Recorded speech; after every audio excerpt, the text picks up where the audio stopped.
My name is Mirielis Almodovar, and I graduated from Hostos, Juan Maria de Hostos, and right now I go to Kappa, ninth grader transitioning to 10th grade. Congratulations. Thank you. So, 8th grade a year and a half ago. That was the middle of the pandemic. That's when the pandemic started, right? Yes. And that was in the middle of your graduating year. Tell me about that experience. How long were you at Hostos? I've been at Hostos since preschool, so you were forever at Hostos.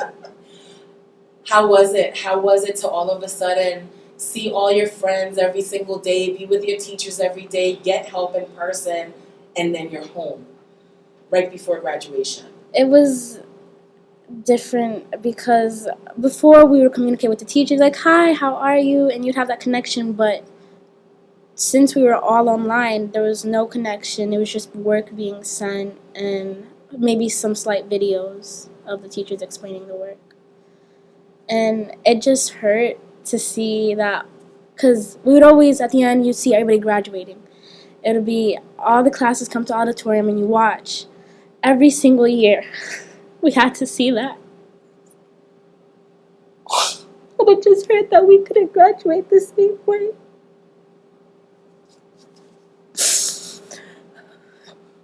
So how was graduation?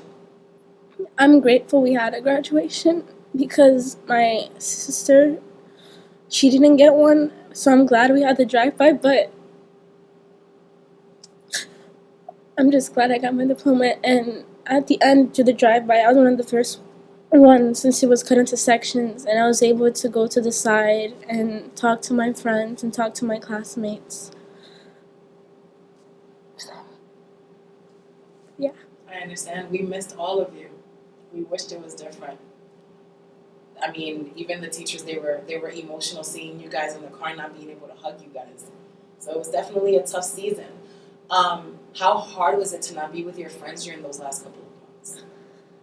It was really hard, and since we weren't really with them, our connection kind of faded away because we had to focus on the schoolwork since it was all online.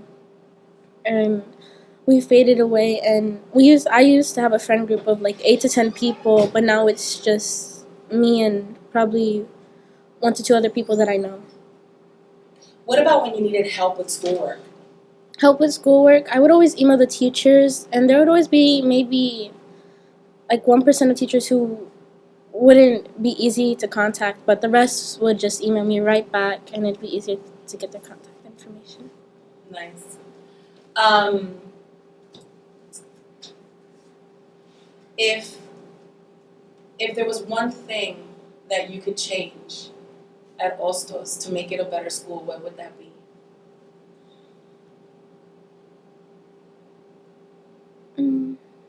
I don't really know what to change, but I can't think of anything at the What's your moment. favorite memory at Hostos?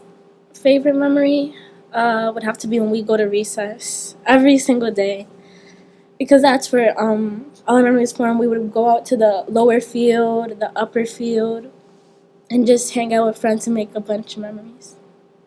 Nice. Anything else you want to say about your memories from the pandemic? Like, what supports? Were there any special supports that you guys received or that you know happened during the pandemic? I know the counselors, they gave us a lot of like mental health awareness things to do to like help have a better mind and whatnot.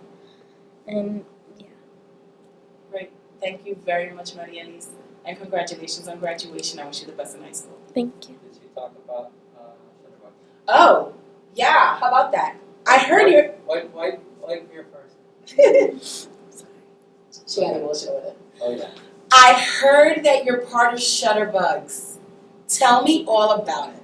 And also tell us the transition of how, like, you did it in 8th grade, you were a student, and now you're a student teacher.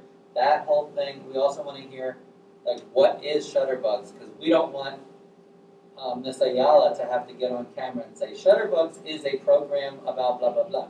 She wants you to say it. You know, Mm-hmm. you cut interviews, right? you want your subject to be the one to explain everything so that you don't have the producer's voice, Yeah. because it doesn't sound good because the mic's not on it. So we want you to tell us what Shutterbugs is, how it was for you as a student. Tell us about that transition when you went virtual, and then tell us also about what it's like now that you're a student teacher. Okay.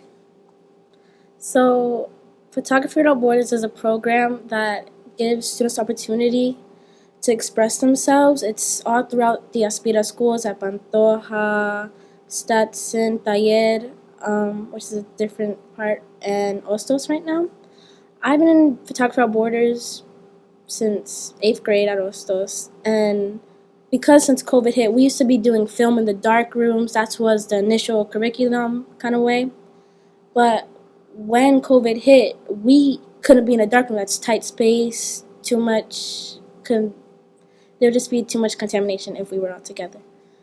So we switched to digital cameras, and these cameras, we were given them, and we had to kind of figure it out since it was hard, because online teaching, everybody was still getting accustomed to that.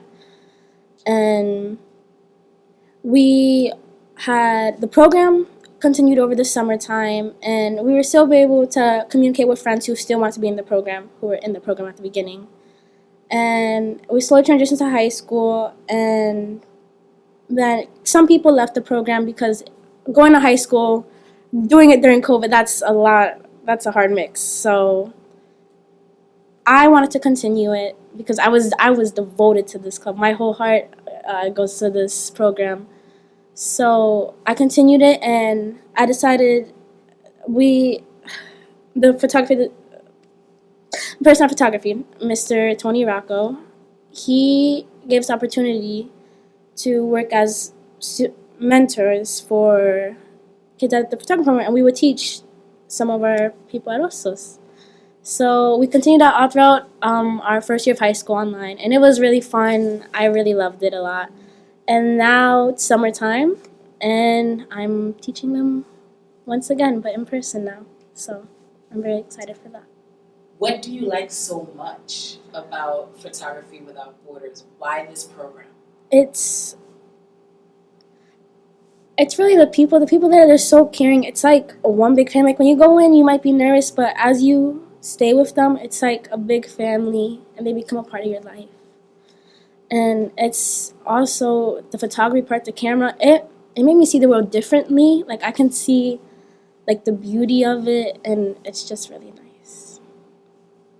That's wonderful. I have another question for you. Your experience in bilingual education. Tell me, how do you think that benefited you to be at Hostos in a dual language program? Being at Hostos, I'm so glad they taught me how to speak Spanish, because my family, I visit Puerto Rico, and the only grandparent I have is my grandmother. And because Hostos taught me how to speak in Spanish, and since it's bilingual, I was able to communicate with my grandmother and other family, because the only family I have is in Puerto Rico. So I'm really glad that Hostos gave us a bilingual study. It's beautiful. Thank you.